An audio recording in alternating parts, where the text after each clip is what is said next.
नमस्कार दोस्तों, स्वागत है एक और नए वीडियो में। दोस्तों, आज की वीडियो बहुत ही ज्ञानवर्धक और रोचक है।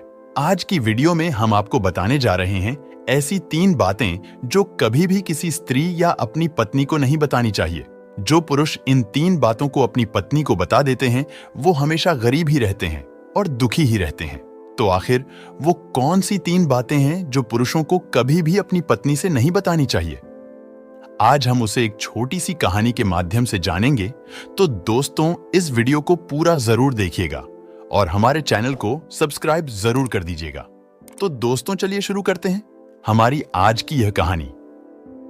एक समय की बात है, एक नगर में मोहन नाम कर एक आदमी रहता था।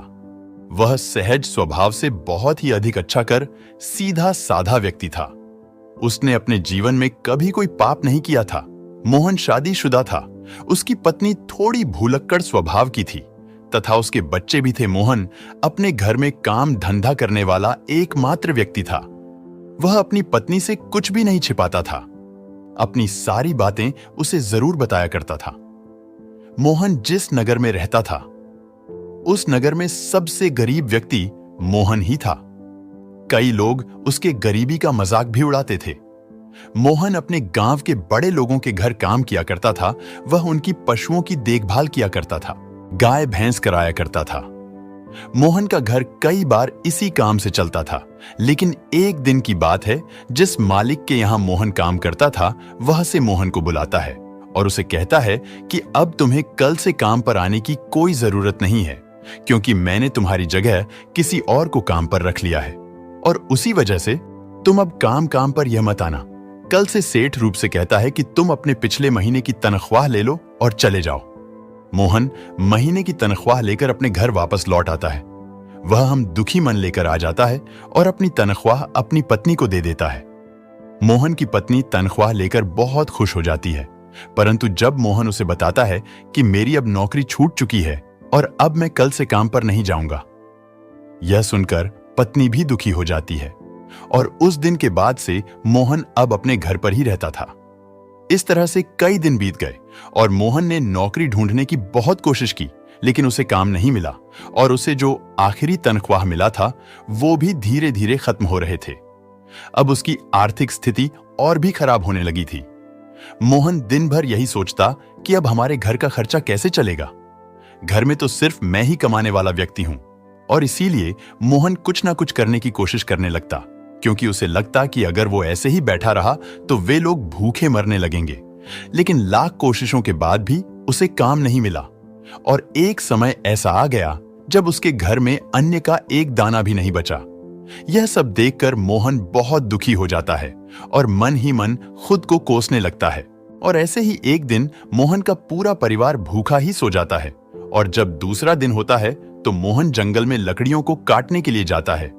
उसे उस जंगल में एक साधु मिलते हैं जो कि ध्यान की मुद्रा में बैठे हुए थे। वह हम साधु के पास चला जाता है। तभी साधु अपनी आंखें खोलते हैं। मोहन उनको प्रणाम करता है तथा उनके पैरों में गिर जाता है और उनसे कहने लगता है कि हे गुरुदेव, मेरी सहायता कीजिए, मैं बहुत ही मुसीबत में हूं। मेरे घर में एक अन्न का दाना नहीं है। मेरी बीवी और बच्चे भूखे मर रहे हैं। गुरुदेव, कृपया मेरी सहायता करें।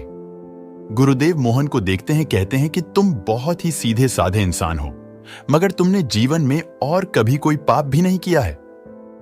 उसके इस स्वभाव के कारण गुरुदेव उसे कहते हैं कि मोहन, मैं तुम्हें एक ऐसे वृक्ष के बारे में आज बताऊंगा जिसे कि तुम अगर कुछ भी मांगोगे तो तुम्हें मिल जाएगा।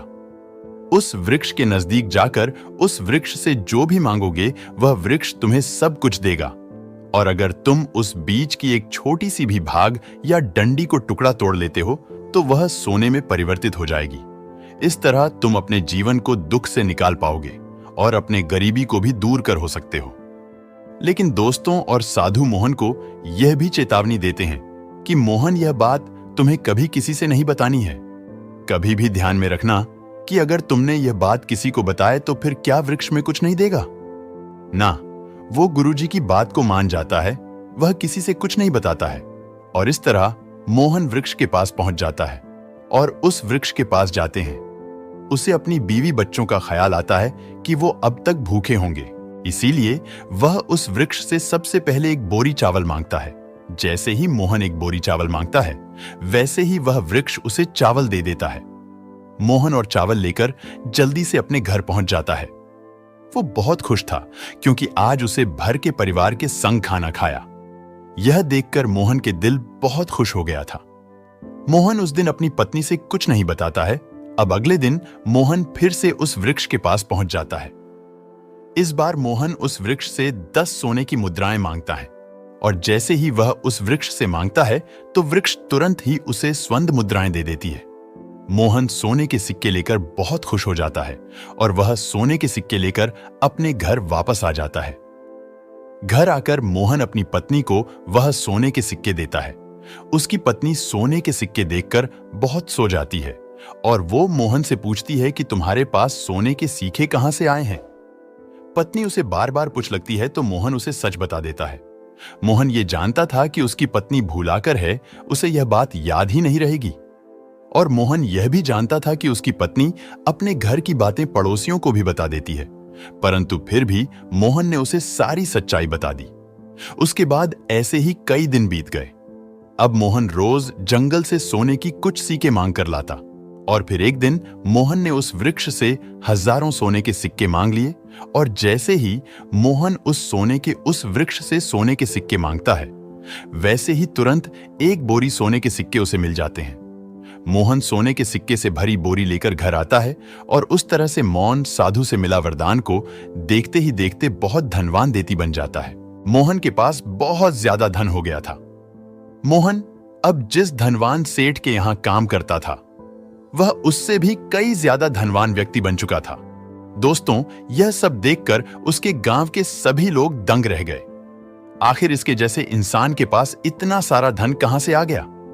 और कोई भी व्यक्ति मोहन से इस बारे में पूछता कि तुम इतनी जल्दी इतने धनवान कैसे बन गए, तो मोहन उनसे कुछ भी नहीं कहता, क्योंकि उसे साधु की बात याद थी।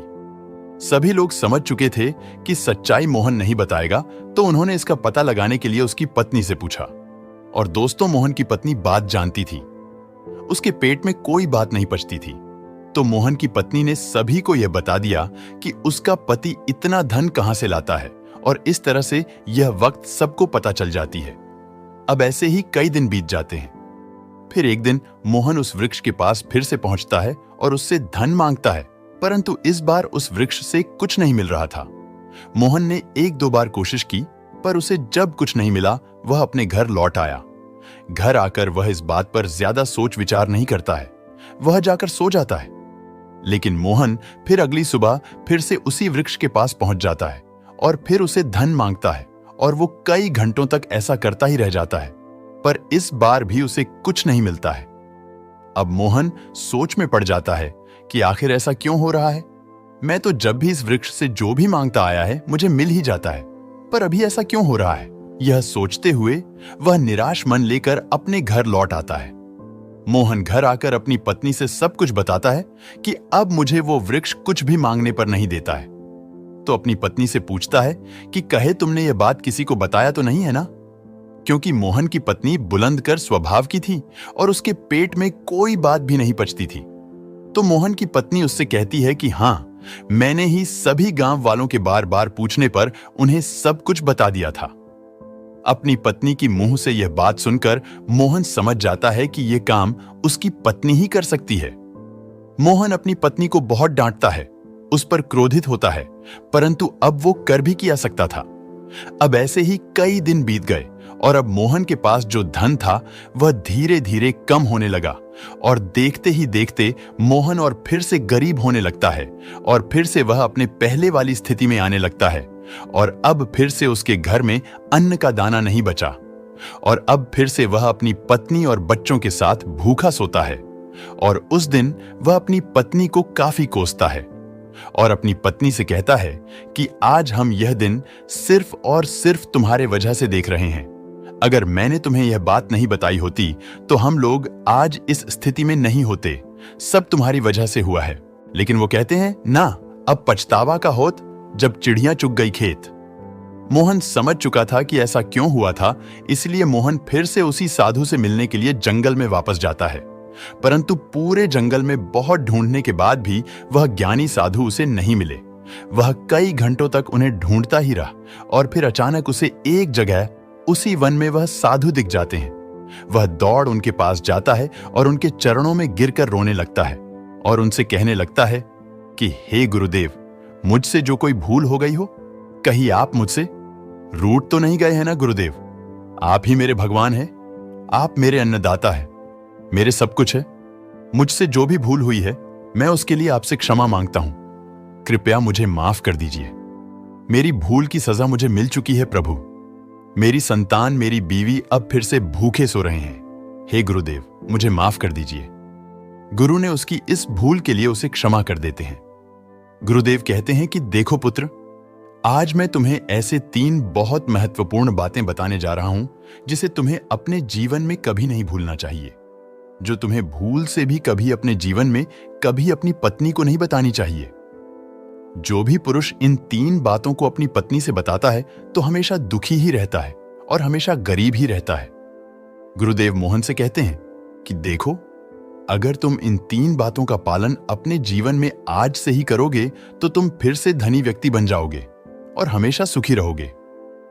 गुरुदेव मोहन को पहली बात बताते हुए कहते हैं कि कभी भी किसी पुरुष को अपनी पत्नी को अपनी कमाई का जरिया नहीं बताना चाहिए, क्योंकि अगर आप उसे अपनी कमाई के सभी जरिए बताते हैं तो वो आपकी कमाई में धन को खर्च करने पर रोक देती है, अर्थात उस धन को आपको कभी खर्च करने देती नहीं है और साथ ही साथ उस कमाए धन के बारे में सभी से ढिंढोरा पीट देती है। उन्हें लगता है कि ऐसा करने से उनके मान सम्मान की वृद्धि होगी, उनकी तारीफ होगी, परंतु इससे कभी कभी तुम्हें नुकसान उठाना पड़ सकता है।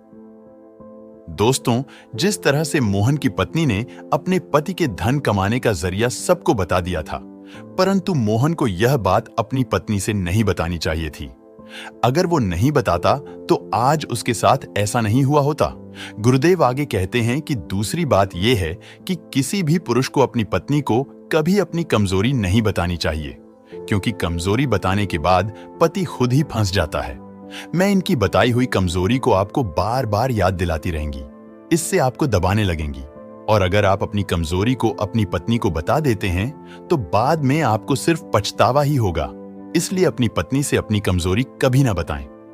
अब गुरुदेव तीसरी बात बताते हैं और कहते हैं कि किसी भी पुरुष को अपनी पत्नी को अपने साथ हुए अपमान के बारे कभी नहीं बताना चाहिए, क्योंकि जब उसे आपके अपमान के बारे में पता चल जाता है तो वो हर छोटी छोटी लड़ाई में भी आपके अपमान का हवाला देती रहेगी। आपको इस बात से काफी परेशान कर सकती है, आपको इससे मानहानि उठानी पड़ सकती है। इसीलिए पत्नी को ये सब बातें नहीं बतानी चाहिए। तो मित्रों, आपको हमारी कहानी कैसी लगी कमेंट में जरूर बताएं।